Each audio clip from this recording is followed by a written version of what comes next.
ધોરણ 6 ગુજરાતી સ્વાધ્યાય પાઠ 4 એમાં આપણે 11મી કવિતા દૂર છું નજીક છું જે આપણે પાઠ્યપુસ્તકમાં ભણી ગયા છીએ. આપણે સ્વાધ્યાયના પ્રશ્નોના જવાબની ચર્ચા કરી, બરાબર? તો અહીંયા પ્રશ્ન એક છે કે કાવ્યમાંથી પ્રાસવાળા શબ્દ શોધીને લખો અને વધુ એક શબ્દ તેમાં ઉમેરો, બરાબર? વધુ એક શબ્દ પણ અહીંયા આપણને 3નું ખાનું આપેલું છે, તો આપણે 3 શબ્દો એક જવાબ. પ્રાસવાળા શબ્દો એટલે અંગ્રેજીમાં રાઇમિંગ વર્ડ્સ, એટલે કે એક જેવો ઉચ્ચાર થતો હોય તે. અહીંયા ઉદાહરણ આપણને આપેલું છે કિનારા, મિનારા, શિકારા, હે ને? એક જ જેવો લાગે શબ્દ, પ્રાસ એનો એક જ જેવો છે, બરાબર? તો એવી રીતે ફૂલ્યા, તો ફૂલ્યા તો બીજા કયા આવશે? કો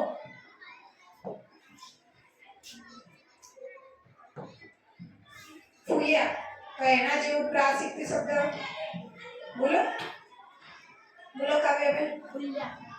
હા, ફૂલ્યા. ફૂલ્યા બોલો. ફૂલ્યા. ફૂલ્યા. જુલિયા. ઓકે, ફૂલ્યા જુલિયા અહીંયા છે, એના સિવાય બોલો. ડૂબ્યા. ઓકે, ડૂબ્યા. ફૂલ્યા. ભૂલ્યા, હસ્યા. આવે કે ના આવે? હા, ઘણા બધા શબ્દ આપણે લખી શકીએ. ચલો, કવિતામાં તમે જોતા હશો તો આપણને જે કાવ્યમાંથી પ્રાસવાળા શબ્દો છે ને એ શોધવાના છે. તો ચોપડી ખોલો તમારી અને એમાં જુઓ કુલે ઝૂલે ભૂલે, બરાબર? એના પછી છે ફરકે, તો ફરકેનું બીજું મરકે, ભડકે, બરાબર? એવી રીતે તાલી, કવિતામાં છે ને તાલી, મતવાલી, બરાબર? અને બીજું તમે જાતે ઉમેરી શકો ખાલી. રમતી ભમતી, કવિતામાં આપેલું છે રમતી ભમતી, અને અહીંયા હસતી, એ આપણે જાતે ઉમેરવાનું, બરાબર?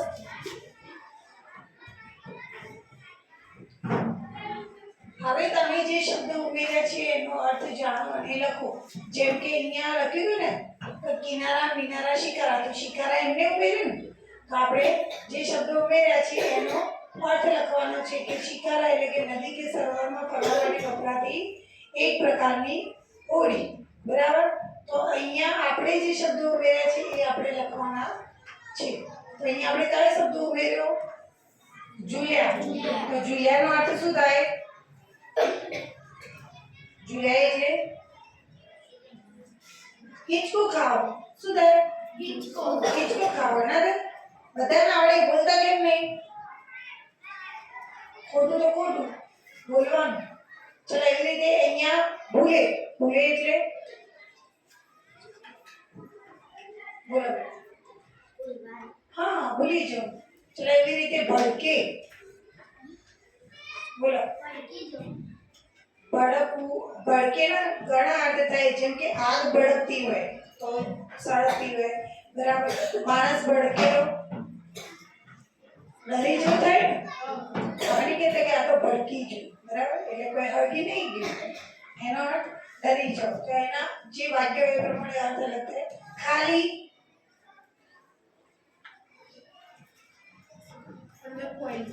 જેમાં કશું ન હોય, બરાબર? અને હસતી, તો હસવું, બરાબર? તો એ શબ્દોનો અર્થ અહીંયા આપણે લખવાના છે, બરાબર? અહીંયા તમને જે બીજા અમુક શબ્દો છે એના અર્થ આપેલા છે, જેમ કે ભૂલે એટલે ભૂલી જવું, મરકે એટલે મંદ મંદ હસવું, મરકવું, મરકવું ખબર પડે? મરકતા આવડે તમને?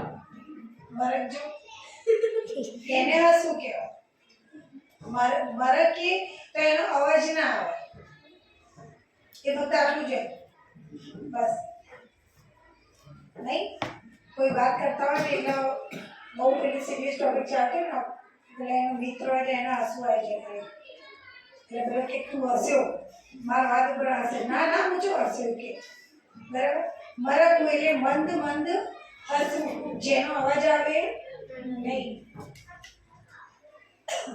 ચલો, મધવાલી એટલે મધથી ભરેલી, મધ મસ્ત કવિતામાં આવે ને તે તાલી, મતવાલી. અને ભમતી એટલે ગોળ ગોળ ફરવું, ભમવું એટલે. ચલો, રેખાંકિત શબ્દનો અર્થ લખો. હોડી શહેરના મિનારાથી દૂર ગઈ. તો મિનારો એટલે શું થાય? થાંભલો. થાંભલા જેવું ઊંચું બાંધકામ જે હોય થાંભલો ના કહેવાય. મિનારો એટલે થાંભલા જેવું ઊંચું બાંધકામ, એને કહેવાય મિનારો. તો અહીંયા હોડી ત્રિકાળના ત્રિભેટે ઊભી છે. તો ત્રિભેટો એટલે શું? ચોપડીમાં આપણને આપેલું છે ત્રિભેટો એટલે બોલો. જ્યાં ત્રણ રસ્તા મળતા હોય તેને હા, જ્યાં ત્રણ રસ્તા મળતા હોય તે સ્થળ. ચલો એવી રીતે સહદેવજીને ત્રિકાળનું જ્ઞાન હતું. તો ત્રિકાળ એટલે ચોપડીમાં નહીં આપેલું. ત્રિકાળ એટલે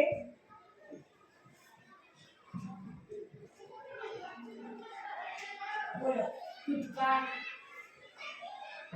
ત્રિકાળ એટલે ભૂતકાળ. બોલો. કાળ બોલો. હા, ત્રિકાળ. ત્રિ એટલે શું થાય? સંસ્કૃત ભણ્યા? ત્રિ એટલે શું થાય? ત્રણ. શું થાય? ત્રણ. અને કાળ એટલે સમય, મતલબ કાળ. તો ત્રણ કાળ. આપણે એ ત્રણ કાળમાં જીવીએ ને, બરાબર? અત્યારે આપણો દિવસ પતી જાય તો આ દિવસ શું થઈ જાય? ભૂતકાળ. શું થઈ જાય? હાલ તમે મને સાંભળી રહ્યા છો તે કયો કાળ કહેવાય? વર્તમાન કાળ. અને કાલે આપણે શું ભણીશું આપણને ખબર નથી, એ ભવિષ્યકાળ. બરાબર ને? તો કેટલા કાળ હોય? ત્રણ. કયા કયા? ભૂતકાળ, ભવિષ્યકાળ, વર્તમાન કાળ. તો એનો એક જ શબ્દમાં કહીશું ત્રિકાળ. તો સહદેવજીને ત્રિકાળનું જ્ઞાન હતું, એટલે એમને ત્રણેય કાળનું જ્ઞાન હતું. એમને ખબર હતી તો ભૂતકાળમાં શું થયું હતું એ તો બધાને ખબર જ હોય ને, બરાબર? બધાને ખબર પણ તમને તમારી ખબર હોય, મારી ખબર હોય કે મારા ભૂતકાળમાં શું થયું. સહદેવજીને દરેકના ભૂતકાળનું એક જ્ઞાન હતું. ભવિષ્યકાળ એટલે ભવિષ્યમાં શું થવાનું હોય એમને ખબર હતી કે યુદ્ધ થવાનું છે મહાભારત, બરાબર? તો એ જ્ઞાન ભવિષ્યકાળનું અને વર્તમાન. તો સહદેવજી એક એવા હતા કે જેમને ત્રણેય કાળનું જ્ઞાન હતું. તોફાની પવનથી વહાણનું સડ ફાટી ગયું. તો સડ એટલે શું? બોલો. સડ એટલે શું? બોલો. પવન ભરાઈને વાહનને ગતિ મળે તે માટે વાહનના થાંભલાને બાંધવામાં આવતું ઝાડું કપડું. ઓકે. પવન ભરાઈને વાહનને ગતિ મળે તે માટે વાહનના થાંભલાને બાંધવામાં આવતું ઝાડું કપડું, જે ચોપડીમાં આપણને આપેલું છે. જહાલવાદી નેતા એટલે લાલ, બાલ અને પાલની ત્રિપુટી. ત્રિપુટી એટલે આપણે કહેતા બેલડું, એટલે કે જે ઝૂંડવા બાળકો હોય બેલડા, હે ને? કોક નહીં, તો જે ડબલમાં હોય તો એને આપણે બેલડા કહીએ, અને ત્રણમાં હોય તો એને શું કહીશું? ત્રિપુટી, એટલે કે ત્રણની જોડી, બરાબર? હોડી તો ઝંઝાના વીજળે રમતી હતી. ઝંઝા એટલે શું? ઝંઝા એટલે બોલો પણ. પવનનો કે પવન સાથે પડતો વરસાદનો ફૂસવાટ. હા, વરસાદ ને એકદમ વાવાઝોડું હોય, પવન આવતો હોય, અને જે પવન આમથી આમ જતો હોય, અથડાતો હોય વસ્તુઓ સાથે, ઝાડ સાથે, વૃક્ષો, બરાબર? તો એ જે અવાજ સંભળાય એને આપણે શું કહીએ? સુસવાટ, બરાબર? એટલે કે ઝંઝા. પ્રશ્ન 4. કૌંસમાં આપેલા શબ્દોનો ઉપયોગ કરી અર્થપૂર્ણ વાક્ય બનાવો. વાક્ય રચના માટેની સૂચના આપેલી કે એક કરતાં વધુ શબ્દોનો ઉપયોગ કરી શકો. એટલે તમે એક વાક્યની અંદર આમાંથી બે ત્રણ શબ્દોનો ઉપયોગ કરી શકો છો. તો અહીંયા જુઓ, હોડીએ ભૂમિનો કિનારો છોડી દીધો છે. તો અહીંયા હોડી, ભૂમિ અને કિનારો, કિનારો આપેલો છે નહીં? હા, કિનારો. તો આ ત્રણ શબ્દોનો ઉપયોગ કરીને એક વાક્ય બનાવ્યું છે. તો તમે આમાંથી કોઈ પણ બે શબ્દો, ત્રણ શબ્દોનો ઉપયોગ કરી અને વાક્ય બનાવી શકો છો. તો બનાવો. ચલો, હવે બનાવો. તમારે જાતે બનાવવાનું છે. ગમે તે શબ્દો, બે શબ્દોનો ઉપયોગ કરીને વાક્ય બનાવો ફટાફટ.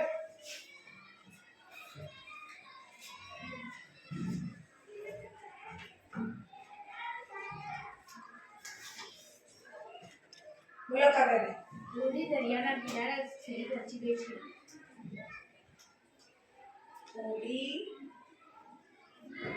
દરિયો કિનારો. પણ હોડી કિનારો એને તો વાક્ય બનાવી દીધું હોય, એના સિવાયનું વાક્ય બનાવ.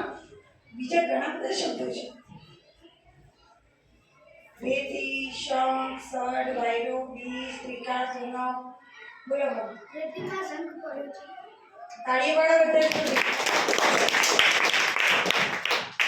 મન જુઓ, મન ભણવા કેટલા દિવસથી નતો આવતો, તો આ એક દિવસમાં એટલે બધું કવર કરી નાખે તો એ ના આવડે. આપણે થોડું ધ્યાન આપો અહીંયા. ચલો બીજું વાક્ય બનાવો બેટા આપણે. પૂનમના દિવસે શંખ વાગ્યો ત્યારે જ વાયરો આવ્યો. પૂનમના દિવસે શંખ વાગ્યો ત્યારે વાયરો આવ્યો. ઓકે, વાક્ય તો વાક્ય છે, બરાબર. ચલો બીજું કોઈ, બીજું બોલો. આ ભરીને તારલા છે. કે આભ ભરીને તારલા છે, તો અથવા તો આભમાં તારલા દેખાય છે. આટલું સાદું વાક્ય નહીં બનાવી શકતા આપણે? હા દિવ્યાની બેન, બધાને કહેવાય. ચલો આપણે ફટાફટ વાક્ય જોઈએ. આવી રીતે તો પછી આપણું ટાઈમ જતો રહેશે. ચલો આભમાં બીજનો ચાંદ દેખાય છે, તો અહીંયા જુઓ આ અને બીજ દેખાય, બંને શબ્દ આવી ગયા ને? ઓકે, એ તો સરખા સમૂહડાને ભેટે ત્રિકાળને ત્રિભેટે. મેં તો કાવ્યની પંક્તિ જ લખી છે, હે ને? પણ આપણે શું પંક્તિ વાક્ય જ કહેવાય ને? કાવ્યની પંક્તિ વાક્ય ના કહેવાય? કહી શકાય. તો તમે પંક્તિ લખો તો એમાં ત્રિકાળ ને ત્રિભેટો જુઓ. અહીંયા આ ત્રિકાળ ને અહીંયા ઓકે ત્રિકાળ શબ્દ આવી ગયો, ત્રિભેટો શબ્દ અંદર આપેલો નથી, બરાબર. ચલો વાયરો સડમાં ભરાય તેમ હોડી આગળ વધી. તો વાયરો, સડ, હોડી. દરિયા કિનારે રેતી, શંખ, ચીપલા જોવા મળે છે. મળે કે નહીં મળતા? હા.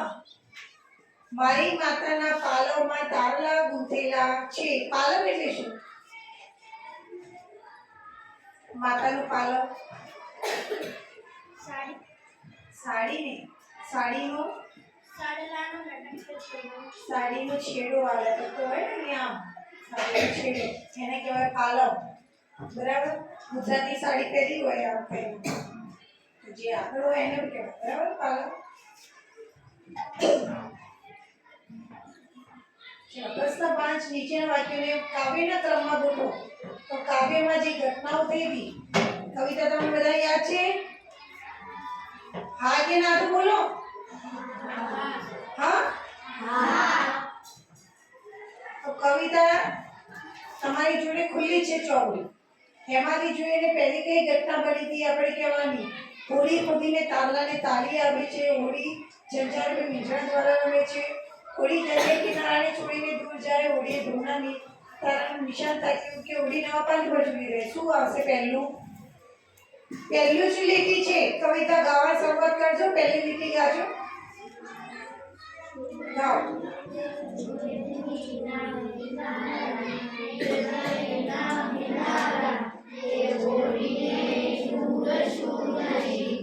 ફરીથી ગાઓ.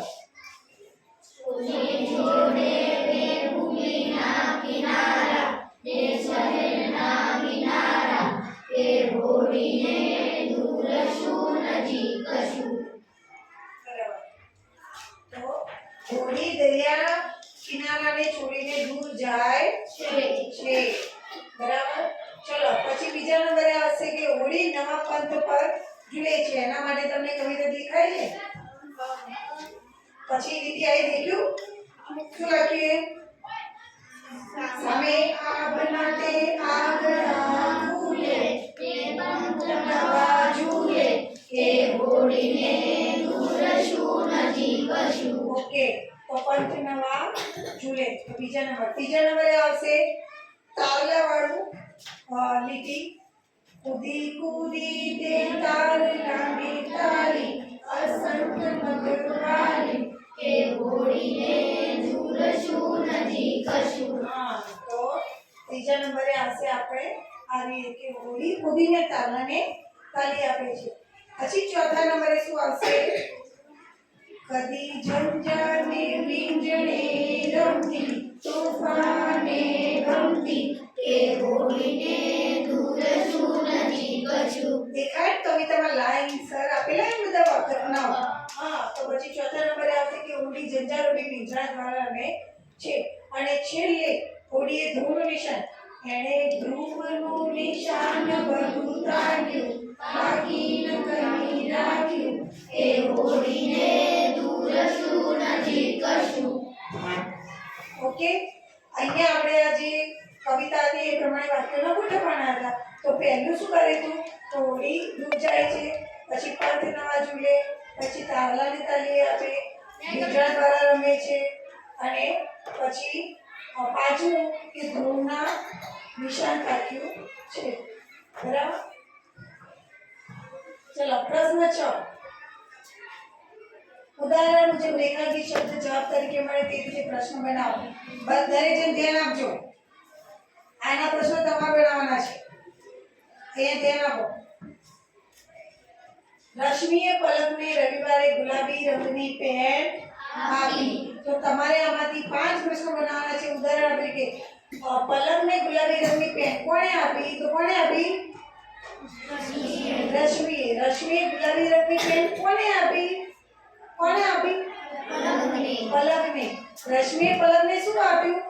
ગુલાબી રંગની પેન. રશ્મિએ પલકને કેવા રંગની પેન આપી? ગુલાબી રંગની. રશ્મિએ પલકને ક્યારે પેન આપી? તો ક્યારે આપી? હે ના? તો 5 પ્રશ્નોના જવાબ આપણને અંદરથી મળી ગયા. તો હવે અહીંયા એક વાક્ય આપેલું છે તે એમાંથી આપણે 5 પ્રશ્નો બનાવવાના છે અને એનો જવાબ તમને અંદર મળવો જોઈએ. ગીરા આરવને વહેલી સવારે બગીચામાં ફરવા લઈ ગઈ. તો શું પ્રશ્ન હશે? બનાવો પ્રશ્ન. ચલો 5 અલગ અલગ પ્રશ્નો. મારા લખેલા ના જુઓ, તમે તમારા જ બનાવો. ચલો.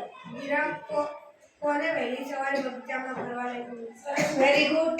ગીરા કોને વહેલી સવારે બગીચામાં ફરવા લઈ ગઈ? તો કોને લઈ ગઈ? આરવને. જવાબ મળે ને? તો આપણો પ્રશ્ન સાચો. ચલો બીજો પ્રશ્ન બરાબર બોલો કાવ્યબેન. આરવને કોણ ફરવા લઈ ગયું હતું? Okay, very good. આરવને કોણ ફરવા લઈ ગયું? કોણ લઈ ગયું? ગીરા. સરસ, વેરી ગુડ. ચલો ત્રીજો પ્રશ્ન બોલો. ગીરા આરવને વહેલી સવારે ક્યાં ફરવા લઈ ગઈ હતી? Very good. ગીરા આરવને વહેલી સવારે ક્યાં ફરવા લઈ ગઈ? ક્યાં લઈ ગઈ હતી? બગીચામાં. ચલો હજી બે બનાવવાના. બનાવો બે પ્રશ્નો બરાબર. કયો શબ્દ રહી ગયો જવાબ માટે એટલે એના પરથી પ્રશ્ન મળી જશે. બોલો દીદી. ગીરા ક્યારે ફરવા લઈ ગઈ હતી? ગીરા કોને લઈ ગઈ? આરવને. તો પ્રશ્ન વ્યવસ્થિત બેઠો. બોલો વિજ્ઞાનીબેન, બોલો ફરીથી એને પ્રશ્ન. ગીરા આરવને ક્યારે બગીચામાં ફરવા લઈ ગઈ? બરાબર. તો કે વહેલી સવારે. બોલો છેલ્લું. ગીરા આરવને વહેલી સવારે બગીચામાં શા માટે લઈ ગઈ? Very good. શા માટે લઈ ગઈ હતી? ફરવા માટે લઈ ગઈ હતી. બરાબર. વહેલી સવારે કચું કાઢવા લઈ ગઈ હતી? હા, શું કરવા લઈ ગઈ હતી? ફરવા માટે. હા, તો આવડે કે નહીં આપણને? આવડે પ્રશ્ન બનાવ્યા હતા? જો બેને તો બનાવ્યા હતા પણ તમે જાતે બનાવ્યા. મારા કરતા બી સરસ. તો આવડે ને આપણને? પરીક્ષામાં આવી રીતે પ્રશ્નો બનાવવાનું પૂછાશે. તો એવી રીતે આપણે બીજું જે છે વાક્ય એના પ્રશ્નો બનાવો. ચલો. કવિતાએ સવિતાને કલાપીની કવિતા સંભળાવી. બોલો પ્રશ્ન બનાવો. ચલો બોલો પંચકુમાર. કવિતાએ સવિતાને કોની કવિતા સંભળાવી? ઓકે. કવિતાએ સવિતાને કોની કવિતા સંભળાવી? કયા કવિની? તો કે ભાઈ કવિ કલાપીની. ચલો બીજું બોલો કાવ્યબેન. કવિતાએ કોને વાર્તા સંભળાવી? ઓકે. કવિતાએ કોને વાર્તા નહીં, કવિતા. કોને કવિતા સંભળાવી? ચલો બીજું. ત્રીજો પ્રશ્ન બરાબર પતી ગયું. બોલો. સવિતાને કોને વાર્તા સંભળાવી? ઓકે. સવિતાને કોણે વાર્તા સંભળાવી? સરસ. 3 થઈ ગયા. ચોથો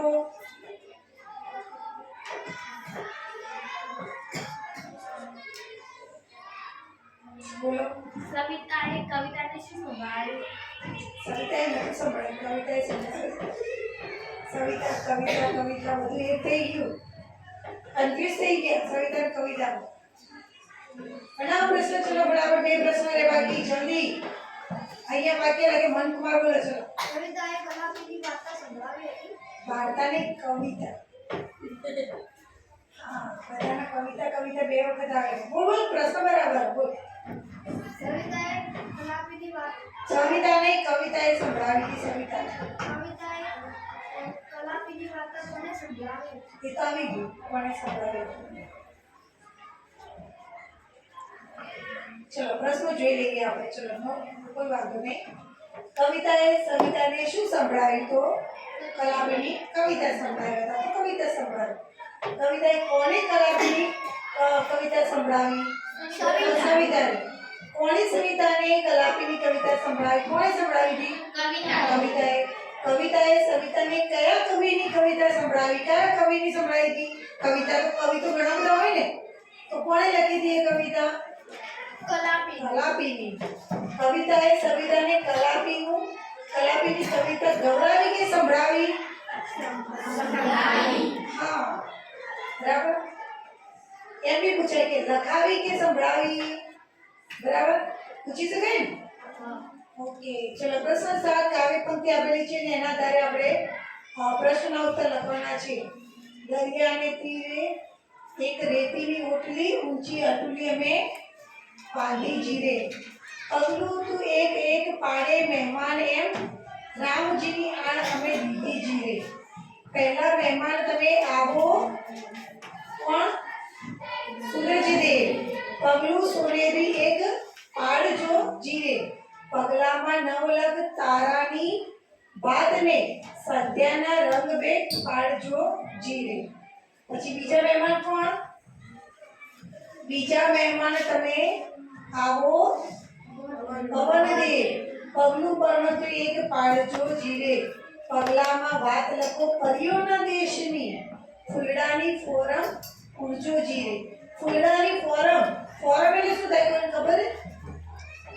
ફોરમ એટલે સુગંધ. શું થાય? સુગંધ. આપણે યાદ રાખીશું.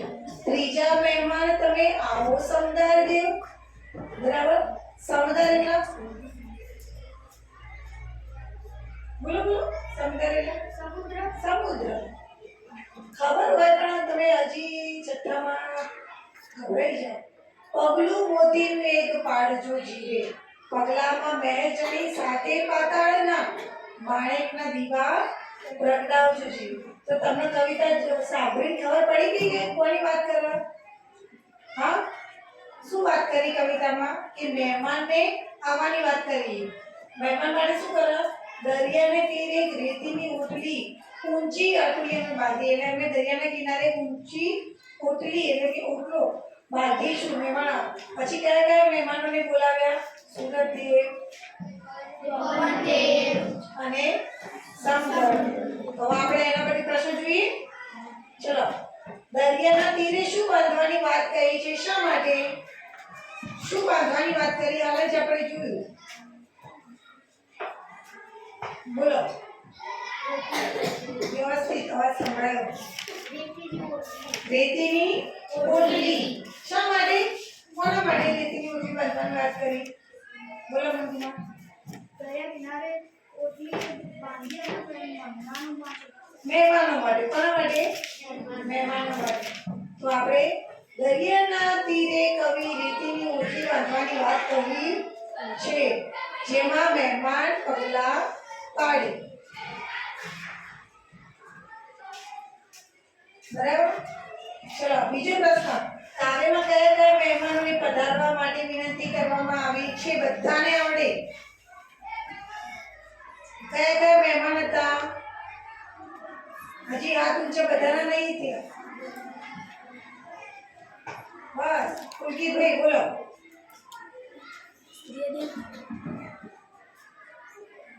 સૂર્યદેવ. હા સૂરજદેવ. ઓકે પછી પવનદેવ અને સમદળદેવ. ચલો, સૂરજદેવ, પવનદેવ અને સમદળદેવ. તો આખા વાક્યમાં આપણે લખીશું કે કાવ્યમાં સૂરજદેવ, પવનદેવ અને સમદળદેવને વધારવા માટે વિનંતી કરવામાં આવી છે. ચલો, ત્રીજું, સૂરજદેવના પગલાને સોનેરી શા માટે કહે છે? કારણ કે સૂર્યના કિરણો કેવા હોય?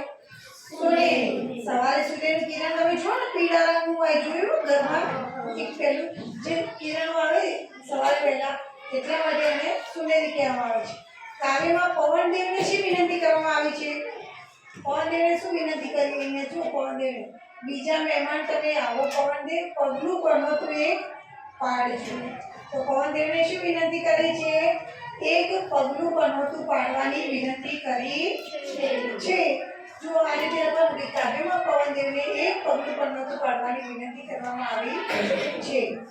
કાવ્ય પંક્તિનો ભાવાર્થ સમજાવો.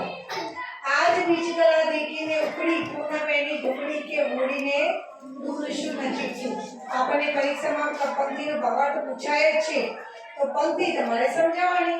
બરાબર, તો કઈ રીતે લખવાનું જુઓ. આજે બીજનો ચંદ્ર દેખાવાથી શરૂઆત કરી છે. બરાબર, બીજગલા દેખીને ઉપડી એટલે બીજ હતું ત્યારે અમે ઉપડ્યા. આગળ વધતા વધતા પૂનમ પણ આવી જશે. પૂનમ આવી જશે એટલે કે કિનારો પણ આવી જશે સામેનો. અને હવે જે કામ માટે નીકળ્યા છે જીવનમાં, એ જીવનમાં અમને સફળતા પણ મળશે. સફળતાથી દૂર હોય કે નજીક હોય આપણે ફરક પડતો નથી, પણ આપણે આગળ વધતા રહેવું જોઈએ. અહીંયા કેમ કે ઓળીને દૂર શું નજીક છું. બરાબર, તમે એક વખત કોઈ ધ્યેય લીધો, બરાબર, કે મારે આ વસ્તુમાં સફળ થવું છે, તો એમાં આપણે સતત આગળ વધતા રહેવું જોઈએ. બરાબર, પછી આપણે સતત આગળ વધીએ તો આપણને ક્યારેક ને ક્યારેક સફળતા મળશે. પ્રશ્ન 9, પ્રશ્નનો ઉત્તર લખો. ભૂમિના કિનારાને શહેરના કિનારા છોડીને ઉડીને ક્યાં જવું છે? ક્યાં જવું છે? સામેના કિનારે, હે ને? ભૂમિના કિનારાના શહેર આ બધું છોડીને એમને ક્યાં જવું છે?